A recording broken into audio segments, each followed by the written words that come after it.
আপোনালোক সকলোকে আমাৰ নতুন এটা ভিডিঅ'লৈ স্বাগতম জনাইছোঁ। আজি আমি দেহামানৰ লগৰ ছোৱালী এজনী বাৰ্থডে খাবলৈ আহিলোঁ আৰু এয়া মোৰ লগৰ মানুহকেইগৰাকী। হাই এয়া বাৰ্থডে গাৰ্লৰ মাক, এয়া আমাৰ ঋতু। ঋতু কি কৰিছা? কি মাংস বনাইছা? হাঁহ মাংস বনাইছা। আৰু মনীষা কি কৰি আছা? অঁ ভাল ভাল, খাবলৈ মাতিলেই হ'ল। অঁ এগিল থাকিল, কিন্তু ঘৰৰ মালিকনী এওঁ আমাৰ তামোল খায়ো যেনেকৈ, কাটি ভাল পায়ো তেনেকৈ, আৰু দায়িত্বও পাইছেই তেনেকৈ।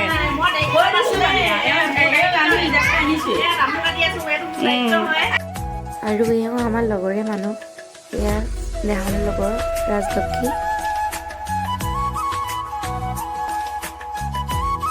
আৰু এয়া হৈছে বাৰ্থডে গাৰ্লৰ দেউতাক, সম্বন্ধত মোৰ ভিনদেউৱে হয়। এই আমাৰ স্কুলৰ গুঞ্জিতা বাইক।